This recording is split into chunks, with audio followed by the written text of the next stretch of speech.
Selamat pagi tingkat 2. Sudah siap untuk mulai belajar KD lagi? Kita akan belajar atau mungkin hanya review aja tentang antropometri orang dewasa. Maksudnya ukur tinggi badan, berat badan, dan lain-lain. Saya tidak akan membaca slide satu persatu, tapi akan dikirim lewat PDF juga supaya kalian bisa membaca sendiri. Tapi ya ada informasi tentang ya mengapa kita lakukan antropometri, manfaat, dan lain-lain yang seperti itu. Ini cara yang jelas dan mudah dilakukan untuk mengukur atau menentukan status gizi dan juga status kesehatan orang.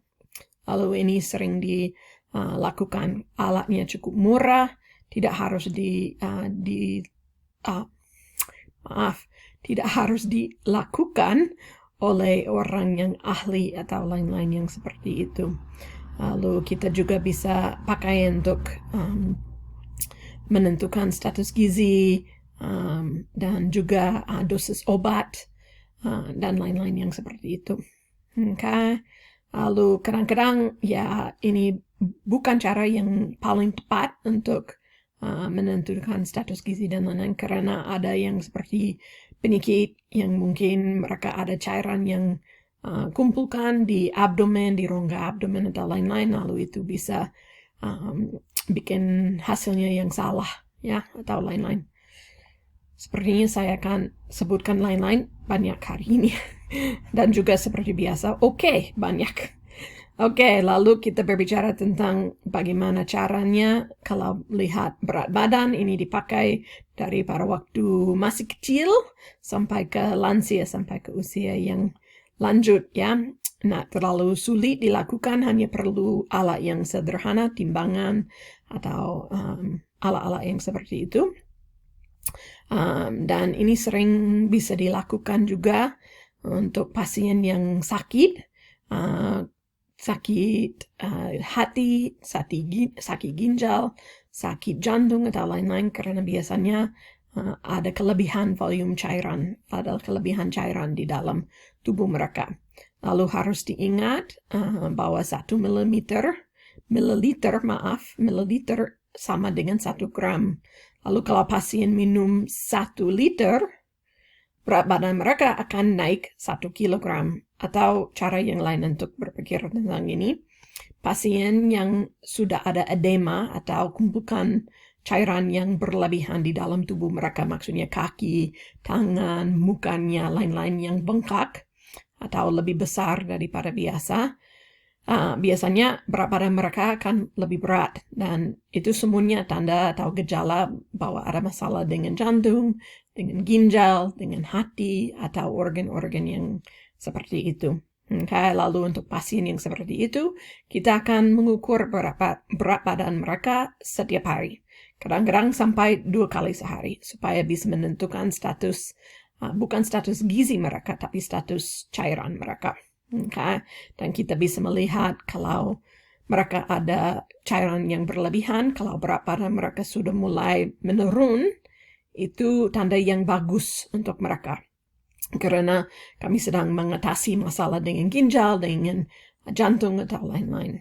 Lalu kalau berat badan naik, tidak berpikir bahwa itu karena status gizi lebih baik atau ya seperti itu, tapi berpikir ya masalah dengan jantung atau ginjalnya, situasi atau masalahnya lebih buruk sekarang. Anda bisa membaca ini sendiri yang sangat penting. Jarum atau ya timbangannya akurat ya, maksudnya sampai ke 0 jarumnya. Nah, mereka tidak boleh pakai sepatu, tidak boleh bawa tas, tidak boleh bawa ya bawaan yang berat ya pada waktu berat badan diukur, dan langsung kasih tahu hasilnya dan merekam dengan teliti di dalam kartu atau RM pasien. Tinggi badan ini juga cukup sering dilakukan, khususnya untuk orang yang lebih kecil, maksudnya anak atau lain-lain. Lalu bisa dapat banyak informasinya dengan ini. Karena tinggi badan, kalau orang yang bergizi, ini bisa menjadi ya yang bagus untuk mereka. Maksudnya pertambahan agak teratur dengan umur mereka. Okay? Lalu kalau kita ukur tinggi badannya, ya ada dua cara. Cara yang pertama, pasien yang berdiri, dan kita sungguh-sungguh ukur tinggi badan. Kalau pasien yang tidak bisa berdiri, mungkin kalau bayi atau anak kecil atau juga orang yang tidak bisa bangun dari tempat tidur, kita akan ukur panjang badan, bukan tinggi badan. Dua-duanya pakai alat yang sama, bisa bilang pita ukur atau meteran, terserah Anda. Okay? Lalu yang penting juga tidak pakai sepatu, dan posisi badan mereka ya agak lurus ya, atau agak ya mereka berdiri tinggi ya. Dan ya Anda harus ya cukup perhatikan posisi tubuh mereka. Okay? Ya, ini informasi tentang pasien yang tidak bisa berdiri. Ingat bahwa hasilnya untuk pasien yang dalam posisi baring akan lebih panjang, maksudnya lebih tinggi daripada yang sedang berdiri. Lalu kamu bisa dapat hasilnya yang berbeda untuk pasien yang sama kalau mereka dalam posisi baring atau posisi berdiri. Biasanya baring agak lebih tinggi atau lebih panjang sedikit. Okay, lalu biasanya kita ukur berat badan dan tinggi badan, dan ada banyak rumus untuk menghitung kalau berat badan orang sedang ideal atau sehat atau normal. Lalu di Indonesia pada awalnya dari puluhan tahun yang lalu, mereka pakai yang berat badan ideal. Okay? Ini rumusnya yang sudah lama dipakai di Indonesia. Ada yang untuk laki, ada yang untuk perempuan. Perbedaannya ini 10% dan ini 15%. Okay? Lalu sekarang lebih sering di Indonesia mereka pakai IMT atau Indeks Massa Tubuh, atau dalam bahasa Inggris Body Mass Index. Okay?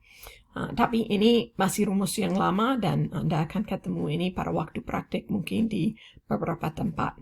Okay? Lalu kita akan coba melihat beberapa soal atau beberapa contoh supaya Anda bisa sungguh-sungguh belajar ini. Atau itu harapanku, tapi agak rumit juga. Lalu ya usaha kita ya. Oke, ini contoh untuk laki atau laki-laki yang tinggi badannya 172. Orang yang cukup tinggi ini ya. Oke, lalu langkah yang pertama langkah yang pertama ada yang ini ya. Okay, laki tinggi badan dikurangi 100. Lalu tinggi badan orang ini 172 dikurangi 100 ini ya. Lalu itu maksudnya atau hasilnya 72. Okay. Lalu langkah yang kedua, tinggi badan dikurangi 100 juga ya. Okay. Tetapi setelah itu dikali 10%. Okay. Lalu hasilnya dari ini adalah 72. Okay. Kali 0,1 dan hasilnya 7,2. Bagaimana saya dapat 0,1 ini? Itu sama dengan 10%. Ingat, kita bisa memindahkan koma itu 2 kali atau 2 angka ke sebelah kiri kalau kita mau bikin persen pakai koma. Lalu di sini, koma di sini. Tapi pindah 1, 2 menjadi 0,1. Okay. Lalu 72 kali 0,1 hasilnya 7,2. Okay. Itulah. Ya. Lalu akhirnya 72 dikurangi maksudnya ini kurangi ini ya. 72 dikurangi 7,2. Lalu akhirnya berat badan ideal 64,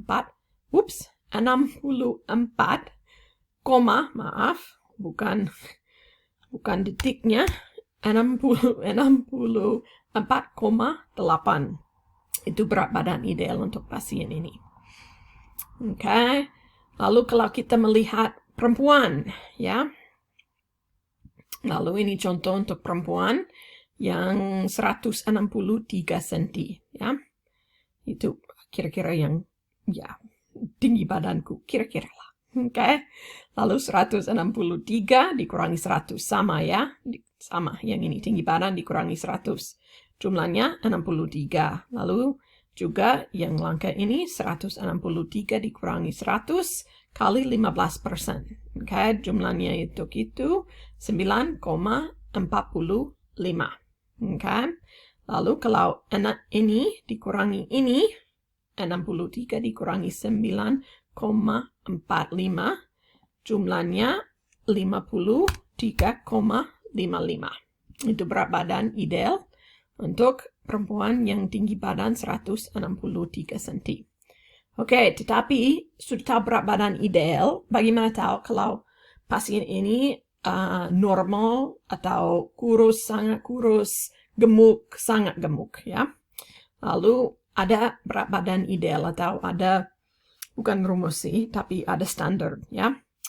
Kalau lebih dari 110% dari berat badan, standar itu sama dengan gemuk. Kalau 90 sampai 110% itu normal. 70 sampai 90% itu kurus. Kalau kurang dari 70% berat badan ideal, itu sangat kurus. Okay?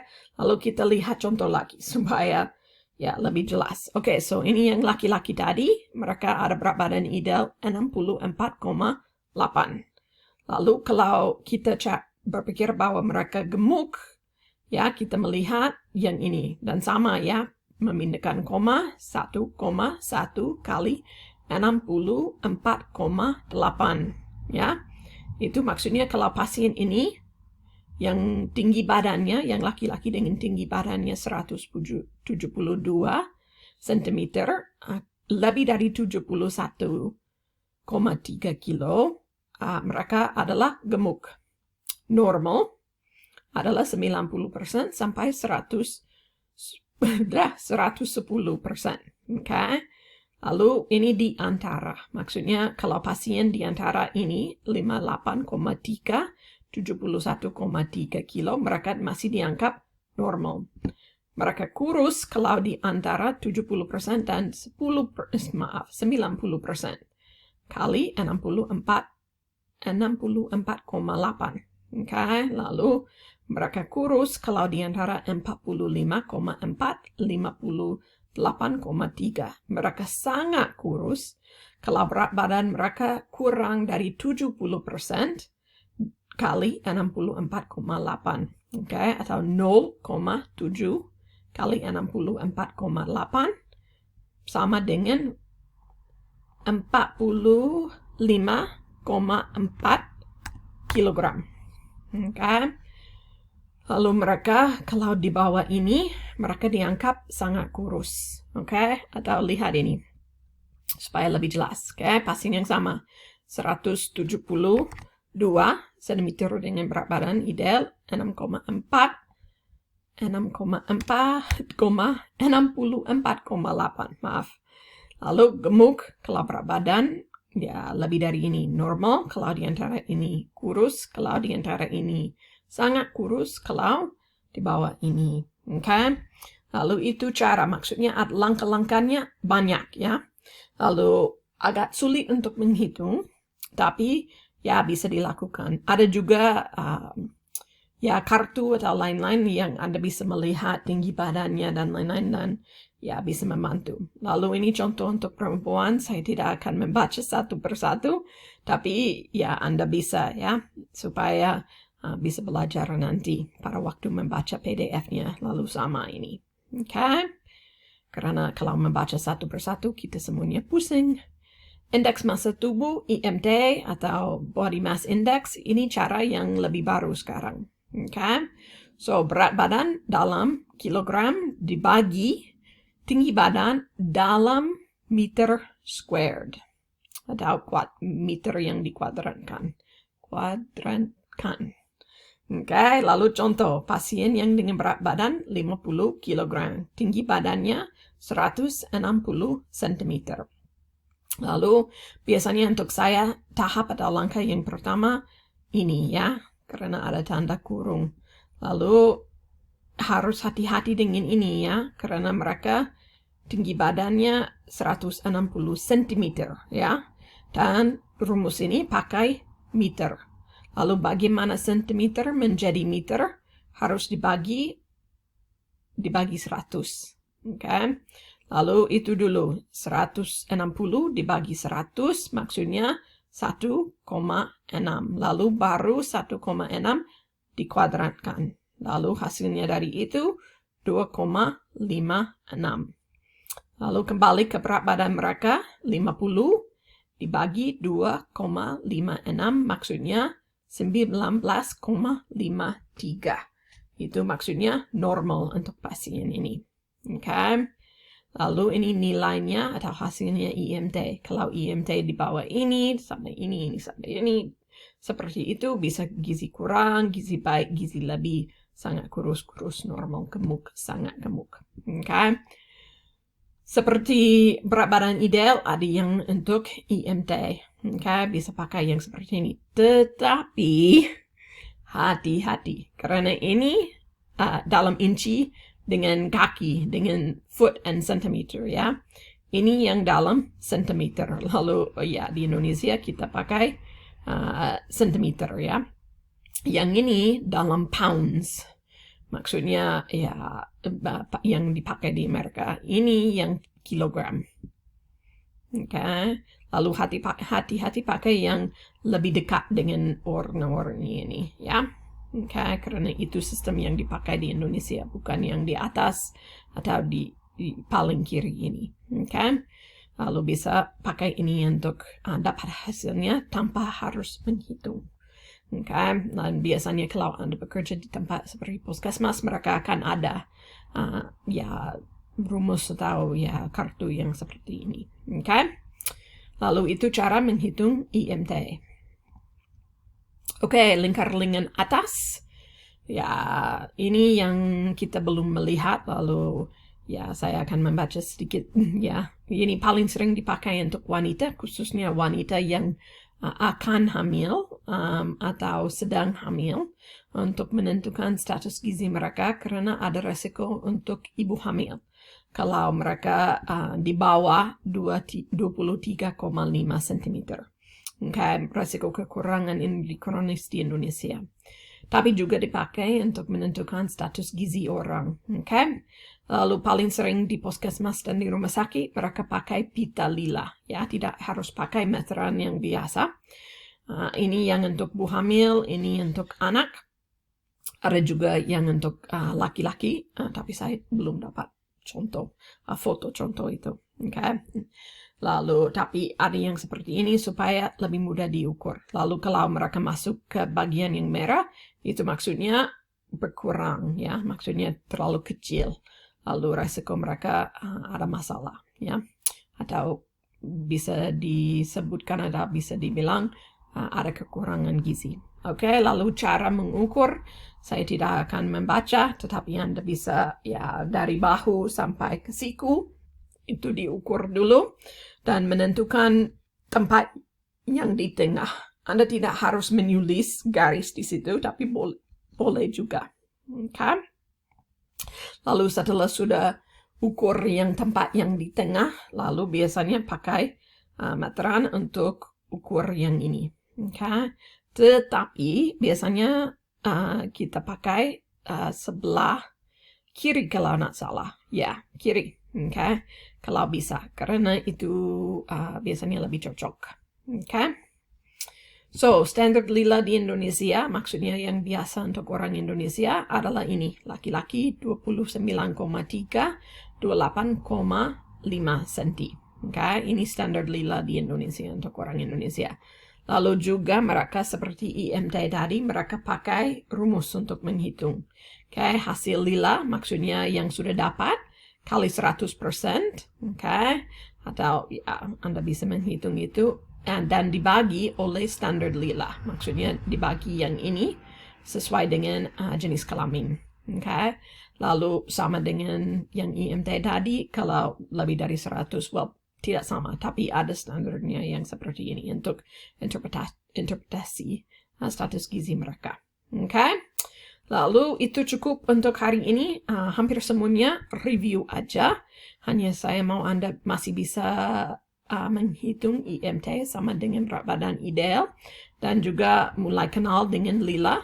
Nanti kita akan, semester depan, kita akan berbicara tentang Lila. Lebih banyak karena kita akan berbicara tentang ibu hamil. Okay? Tetapi ini juga sering dipakai untuk menentukan status gizi orang. Oke, lalu tugasnya untuk hari ini saya mau Anda menghitung IMT sama dengan berat badan ideal untuk 3 orang. Okay? Lalu saya tahu mungkin kalian ada di tempat yang tidak ada meteran, tidak ada timbangan.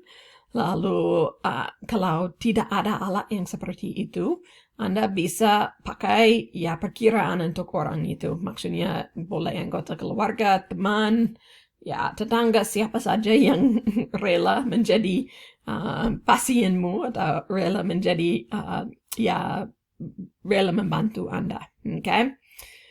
Lalu semoga Anda bisa menghitung dengan contoh-contoh yang sudah dijelaskannya. Lalu kalau ada pertanyaan, silakan bertanya ya. Kirim ke emailku sama dengan narasi dan bisa selesai dengan tugas untuk KD minggu ini. Oke? Itu cukup dari saya. Silakan bertanya kalau ada pertanyaan ya. Semoga bisa cepat selesai minggu ini. Selamat belajar ya.